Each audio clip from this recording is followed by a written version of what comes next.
आजकल का सबसे इम्पोर्टेंट टॉपिक, क्या पीटीआई ने पाकिस्तान को डिफ़ॉल्ट कर दिया? क्या 4 साल में जो पीटीआई के 4 फाइनेंस मिनिस्टर्स थे, वो अपनी ही सब्जेक्ट में फेल हो गए? So before we give you a verdict, we would like to tell you कि किसी भी मुल्क की इकोनॉमी को समझने के लिए 7 से 8 बेसिक फंडामेंटल्स या केपीआई होते हैं। हमें कोई बहुत ज़्यादा लंबे चौड़े ग्राफ्स या टेक्निकल फाइनेंशियल लिंगो को समझने की ज़रूरत नहीं।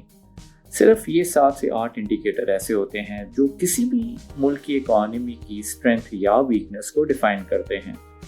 बिफोर वी मूव ऑन और हम इन 7 से 8 इंडिकेटर्स की बेस पे पीटीआई का स्कोर कार्ड बनाए, we would like to tell you कि इन इंडिकेटर्स में सबसे ज़्यादा जो इम्पोर्टेंट इंडिकेटर हैं वो है जीडीपी ग्रोथ और balance of trade.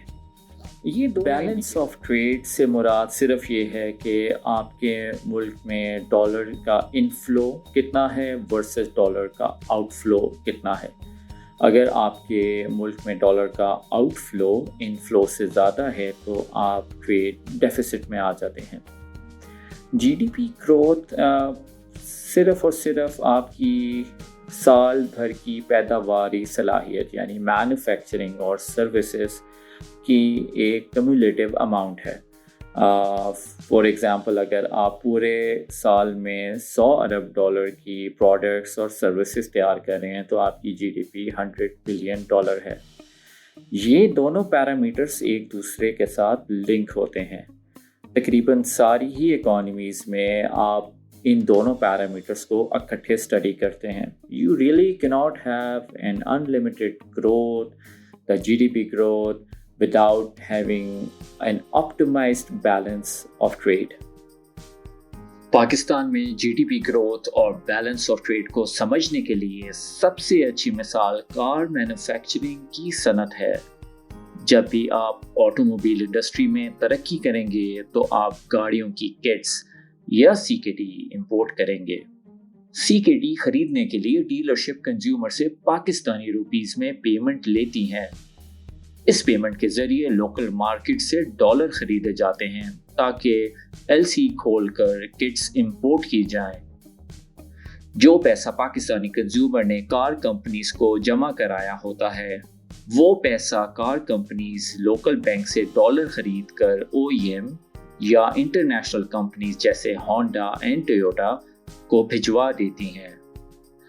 Pakistani car company सिर्फ लोकल कंज्यूमर को सर्व करती हैं और इनकी कोई एक्सपोर्ट नहीं है। इस तरह एक्सपोर्ट ना करने की वजह से ये इंडस्ट्री इंपोर्ट लेड या ट्रेड डेफिसिट इंडस्ट्री करार पाती है। हर साल कार मैन्युफैक्चरर्स तकरीबन 500 से 800 मिलियन डॉलर मुल्क से बाहर भेजते हैं और एक भी डॉलर मुल्क के अंदर नहीं आ पाता। ये एक बहुत बड़ा ट्रेड लॉस है। ये तो थी ट्रेड बैलेंस की एक एग्जांपल। फाइनेंस मिनिस्टर के तमाम तर कामों में सबसे इम्पोर्टेंट काम जो है, जैसे कि हमने पहले कहा है, वो है ट्रेड बैलेंस को ऑप्टिमाइज करना। अब थोड़ा सा प्रीफेस हम पीटीआई के लेते हैं। जब असद उमर साहब है फाइनेंस मिनिस्टर, उन्होंने अपना टेन्योर स्टार्ट किया तो थोड़ा सा इनफ्लक्स और आउटफ्लक्स ऑफ द डॉलर है, इनफ्लो और आउटफ्लो ऑफ द डॉलर, उसका प्रेशर था। एंड आई थिंक जो मिस्टेक उनसे हुई वो ये थी कि जो लोन पेमेंट्स थी उसकी कैलकुलेशंस उनके पास या थी नहीं, या उनको डिसाइड करने में थोड़ा टाइम लगा। Basically what Asad Umar wanted was कि मैं थोड़ा सा इनफ्लो और आउटफ्लो ट्रेड बैलेंस को ऑप्टिमाइज करूं and then so that we can make जो हमारी डेट की पेमेंट्स हैं वो 8 से 12 बिलियन डॉलर के दरमियान थी उस साल, वो हम कर सकें। आई थिंक गवर्नमेंट की तरफ से या प्राइम मिनिस्टर की तरफ से उनको इजाज़त नहीं मिली। सो ही जस्ट वेटेड एंड मीनवाइल हर महीने जो है 2 से 3 बिलियन डॉलर का जो आउटफ्लो है वो ज़्यादा होता गया। This was the first time जब ट्रेड बैलेंस बहुत ज़्यादा बढ़ गया था और हमने देखा था कि डॉलर जो है वो एकदम 120 से 130 एंड 135 हो गया था। ये सिर्फ और सिर्फ ट्रेड बैलेंस का प्रॉब्लम था और यहाँ से वो एक टिपिंग पॉइंट शुरू हुआ जब इनको अंदाज़ा हुआ कि हमने तो लोन्स भी देने हैं और हमारा ट्रेड डेफिसिट भी नेगेटिव में है, तो we have to go to IMF, but they did a lot of delay क्योंकि इनके पास पहले कैलकुलेशंस नहीं थी। ये जो सारी चीज़ें होती हैं ये कोई एक दिन या एक महीने का डिसीजन नहीं होता। आपकी ब्यूरोक्रेसी को आपके साथ अलाइन होना चाहिए और आपके लॉन्ग टर्म जो स्ट्रेटेजिक वे पॉइंट्स हैं वो आपको क्लियर होने चाहिए, क्योंकि ना IMF आपके साथ 3 महीने में नेगोशिएट करेगा, ना आप कोई भी किसी किस्म की फिजिबिलिटी, फाइनेंशियल फिजिबिलिटी अपनी ब्यूरोक्रेसी के साथ मिलके बैठ के बना सकेंगे। One thing is for sure, they were not prepared and then they went to the IMF एंड IMF में भी जो भी नेगोशिएशंस उन्होंने की, but somehow they had to bend under the pressure. Actually, Asad Umar when he left Angro, उसके बाद उसका स्टॉक राइज हुआ था। इनफैक्ट असद उमर के एंग्रो छोड़ने के बाद within 3 years एंग्रो का स्टॉक एटलीस्ट 300% तक राइज हुआ। You can call it luck or you can call it a controversy, but ये भी एक काफ़ी debatable point है कि Asad Umar was not that much of a big deal for Anglo as well. After him, the finance minister that we have was Hafiz Sheikh. Hafiz Sheikh was never a PTI finance minister. He was only a Stepney prime minister जो कि People's Party से import किया गया था। Hafiz Sheikh is not a growth-oriented finance minister. वैसे भी his working style is more aligned with the manifesto of People's Party, which is a failed concept of socialist or of welfare state. Hafiz Sheikh was lucky कि वो Covid में finance minister बने, क्योंकि Covid के अंदर जितने भी आपकी इंटरेस्ट पेमेंट्स हैं वो रोल ओवर हो रही थी और आपको कोविड की रिलीफ में $7 to $8 billion मिले थे। तो यही वो टाइम था जब आपका ट्रेड बैलेंस या ट्रेड डेफिसिट नेगेटिव GDP की वजह से कंट्रोल हो गया। That was a natural process, blessing in disguise from COVID. That was the only time when all the PTI supporters were very proud of their signature balance of trade or trade deficit statistic. But जो ही Covid ख़त्म हुआ, Hafeez Sheikh collapse कर गए, and partly because PTI new के वो negative GDP को पुल नहीं कर पाएंगे, because he is not a capitalist type, he was just a socialist, People's Party socialist finance minister, so he was removed. इसके बाद जो है वो शौकत तरीन साहब को फाइनेंस मिनिस्टर बना दिया गया। इनकी बहुत ही इंटरेस्टिंग स्टोरी है। ये पीपल्स पार्टी के ज़माने में 2008 में भी फाइनेंस मिनिस्टर थे, और 2008 के जो फाइनेंशियल इंटरनेशनल ग्लोबल कोलैप्स था उसके बाद ये इनको टेन्योर मिला था, बट समहाउ ये 2010 तक कुछ खास कर नहीं कर सके, कुछ ना ये टैक्स कलेक्शन से कर सके, ना कोई पीपल्स पार्टी भी GDP ग्रोथ में काफ़ी मार खा रही थी। तो he was just sacked in 2010। He was a lovely kind of in a government, और फिर PTI को कोई और फाइनेंस मिनिस्टर नहीं मिला, एंड दे पुल्ड हिम।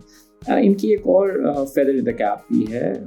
ये 5% शेयर होल्डर थे यूनियन बैंक को। इन्होंने अपना जो यूनियन बैंक है उसको बेचा स्टैंडर्ड चार्टर्ड को। उसकी भी काफ़ी कंट्रोवर्सी है कि जो HR थी, सारी ह्यूमन रिसोर्स थी यूनियन बैंक की, उसको जब कॉन्ट्रैक्ट फाइनल किया गया मर्जर का स्टैंडर्ड चार्टर्ड के साथ, तो उनके जो बेसिक राइट्स हैं या उनके जो एम्प्लॉयमेंट के राइट्स हैं वो सिक्योर नहीं की गए।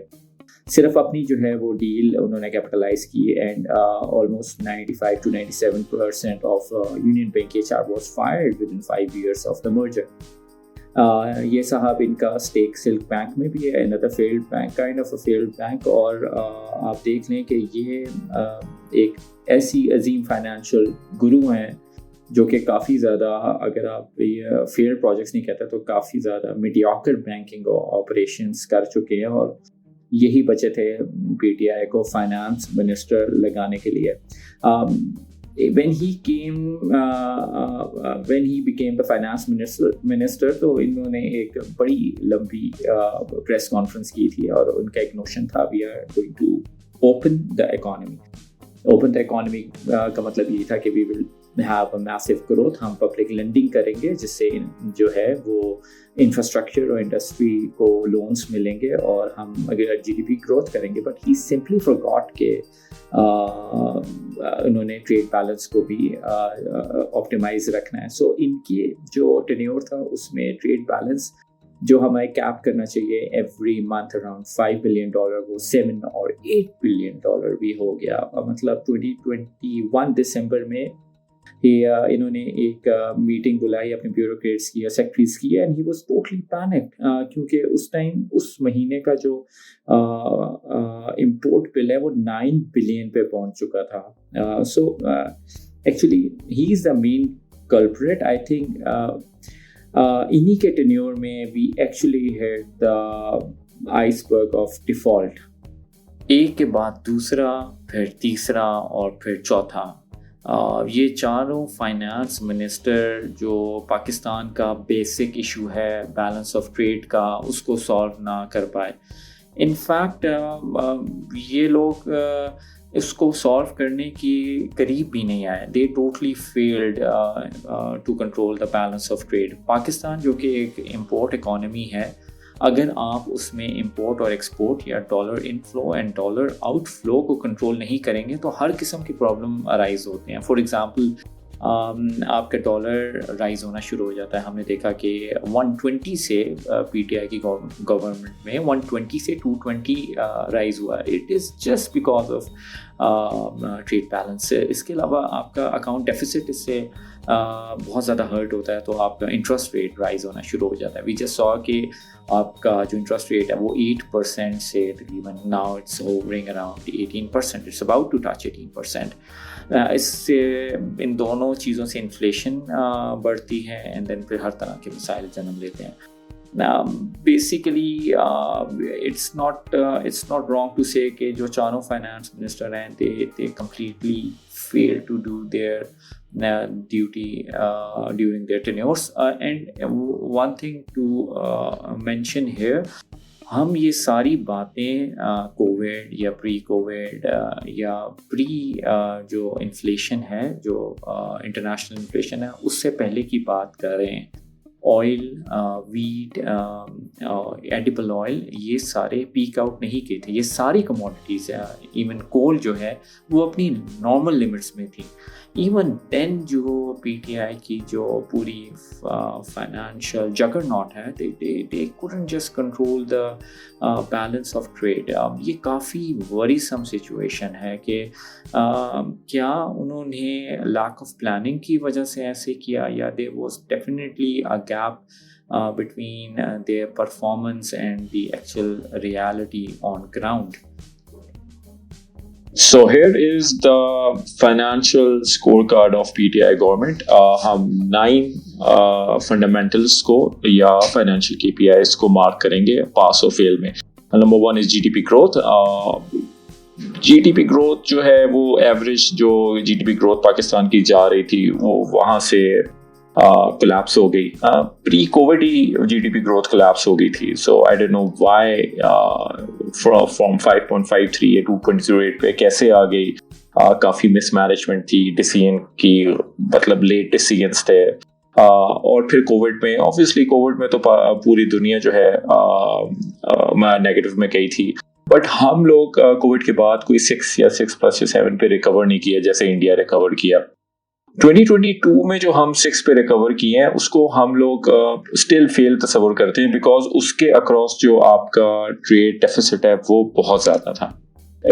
Trade deficit was ridiculously high and we also fail in that statistic because जो 2021 और 2022 का ट्रेड डेफिसिट है वो $50 बिलियन का है। हर महीने हम 7 से 8 बिलियन इंपोर्ट कर रहे थे जबकि हमारी एक्सपोर्ट्स और रेमिटेंसेस मिला के 5 बिलियन है। So it was ridiculous. If you see the graph आप देखेंगे कि पाकिस्तान में कभी भी 20 बिलियन से ज़्यादा ट्रेड डेफिसिट नहीं हुआ था, $20 billion. But then I don't know what happened, what went in Shaukat Tareen's mind कि आप एक ट्रेड जो डेफिसिट है वो उसको $50 बिलियन तक ले गए। Then we have the import statistics. आप देखेंगे 2022 में आपने जो है वो 80 बिलियन की इंपोर्ट्स की हैं, which is absolutely horrific. It is totally explosive. मतलब 2016 से 18 जो PMLN का टेन्योर था, जब सीपेक भी हो रहा था एंड देन कॉन्टिन्यूस ग्रोथ थी, there was a lot of stability, तो आपकी जो इंपोर्ट्स हैं वो अंडर $45 बिलियन थी. एंड देन ये जो मेहम आया अगले लास्ट जो 2 years 2021 और 2022 का, it was just due to so much of imports, unplanned imports. Then we have current account. Current account is directly related to budget deficit, क्योंकि आपको जब डॉलर रेट इंक्रीज करता है तो आपको ज़्यादा पैसे चाहिए होते हैं कम डॉलर खरीदने के लिए, तो ऑब्वियसली ये भी काफ़ी डिस्टर्बिंग है. If you all the graphs are like pattern for last 10 years, so आप देख सकते हैं कि that is also the worst performing sector and definitely a fail. We move towards external debt. Okay, very interesting. हमारे जो finance minister हैं मिफ्ता साहब ने क्लेम किया, as you can also see from the graph, कि 1947 से आज तक जितना डेट पाकिस्तान ने एक्सटर्नल डेट कलेक्ट किया है उसका 80% PTI ने कलेक्ट किया है. And you know what, PTI came to their rescue. Shaukat तरीन साहब आए और उन्होंने कहा नहीं, it's not 80%, it's 72%. Wow, good defense. So definitely a fail. Then we move towards inflation or consumer price index, जो कि महंगाई जिससे तस्वुर की जाती है. The graph is self-explanatory. आपकी जो inflation है PMLN के टाइम पे एक टाइम पे 3% भी थी, तो अभी now it's 45%, तो वो डायरेक्टली जो है आपकी CPI को या consumer pricing index को असरअंदाज करती है. Then we have another fundamental, which is interest rate, very important for business growth, GDP growth. The last government में ये 6% था, 6 to 7%, और अभी 14% है. Right now जब ये वीडियो रिकॉर्ड हो रही है तो we are listening के ये जो आशूरा की छुट्टियां हैं इसके बाद वो 18% हो जाएगा. So worst performing. Even 2008 का financial collapse में भी इतना बुरा नहीं था. It was not more than 11 and 12 or 13%. The next statistic is tax to GDP. Tax to GDP ratio जो है, आप इंडिविजुअल स्टैटिस्टिक्स बहुत ज़्यादा बोल सकते हैं, लेकिन आपने जो टैक्स कलेक्ट करना होता है वो as a percentage of GDP collect करना होता है. इधर भी कुछ खातर खा या बिल्कुल भी कोई एक्स्ट्रा परफॉर्म नहीं किया PTI गवर्नमेंट ने. And last but not the least, exchange rate total collapse. This is the iceberg that Pakistan hit, और यही वजह थी कि एक के बाद दूसरा फिर तीसरा फिर चौथा फाइनेंस मिनिस्टर चेंज करना पड़ा. And you know they couldn't just control the trade deficit और GDP growth. बेसिक फंडामेंटल्स ये लोग कंट्रोल नहीं कर पाए. अब इसकी दो वजह हैं, either there is a serious performance issue या फिर they were inclined towards the mafia. You have to decide it कि ये परफॉर्मेंस इशू है, they should be given a chance, और ये वाकई माफिया ओरिएंटेड थे. Take care everyone.